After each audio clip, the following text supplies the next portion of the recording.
മുതിർന്ന CPM നേതാവും പത്തനംതിട്ട ലോക്സഭാ മണ്ഡലത്തിൽ ഇടത് സ്ഥാനാർത്ഥിയായി പരിഗണനയിലുള്ള തോമസ് ഐസക്കിനെതിരെ BJP നേതാവ് PC ജോർജ് പത്തനംതിട്ട ലോക്സഭാ മണ്ഡലത്തിൽ LDF സ്ഥാനാർത്ഥിയായി തോമസ് ഐസക്കിനെ പരിഗണിക്കുന്നുവെന്ന വാർത്തകൾ വരുന്നതിനിടയിലാണ് PC ജോർജിന്റെ വിമർശനം.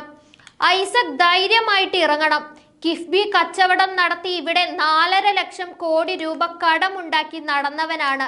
വോട്ടും ചോദിച്ചു ചെന്നാൽ ഇവനെ നാട്ടുകാർ അടിക്കും. ആലപ്പുഴക്കാരൻ എന്തിനാണ് പത്തനംതിട്ടയിൽ മത്സരിക്കുന്നത്? PC ജോർജ് ചോദിച്ചു. സംസ്ഥാനത്തെ ഏറ്റവും വലിയ കടക്കെണിയിലാക്കിയത് ഐസക്കാണ്. കിഫ്ബി എന്ന ഇടപാട് തന്നെ കൊള്ളയാണ്. അതിന്റെ ആളാര? ഐസക്കാണ്. ഐസക് ഉണ്ടാക്കിയതാണ് കിഫ്ബി. ഇങ്ങോട്ട് വരട്ടെ, ഞാൻ ജയിപ്പിച്ചു തരാം, PC ജോർജ് പറയുന്നു.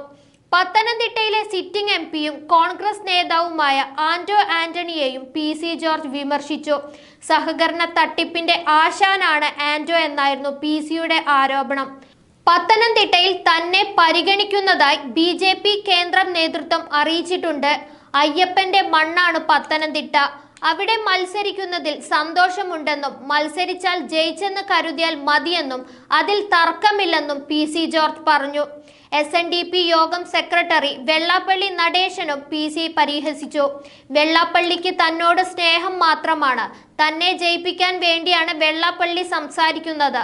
അദ്ദേഹം തോൽക്കുമെന്ന് പറഞ്ഞവർ ജയിക്കുകയും ജയിക്കുമെന്ന് പറഞ്ഞവർ തോൽക്കുകയും ചെയ്യുമെന്ന് PC ജോർജ് പരിഹസിച്ചു. നേരത്തെ PC ജോർജിനെതിരെ വെള്ളാപ്പള്ളി നടേശൻ ശക്തമായ ഭാഷയിൽ വിമർശനം ഉന്നയിച്ചിരുന്നു. ഇത്രയും അപഹാസ്യനായ മറ്റൊരു നേതാവില്ല. ദരിദ്രവാസിയും നിലപാടില്ലാത്തതുമായ നേതാവുമാണ് PC ജോർജ്.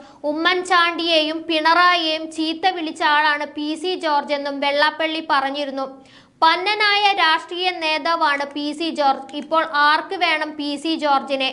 ആർക്കും വേണ്ടാതായപ്പോൾ PC ജോർജ് BJPയിൽ ചേർന്നു. ജനപക്ഷം എന്ന പാർട്ടി അങ്ങനെ ജനിക്കുകയും മരിക്കുകയും ചെയ്തു. ലോക്സഭാ തിരഞ്ഞെടുപ്പിൽ മത്സരിച്ചാൽ PC ജോർജിന് ദയനീയ പരാജയമുണ്ടാകും. BJPക്കാർ പോലും PC ജോർജിന് വോട്ട് ചെയ്യുമോ എന്ന സംശയം തനിക്കുണ്ടെന്നും വെള്ളാപ്പള്ളി വ്യക്തമാക്കിയിരുന്നു. നന്ദി.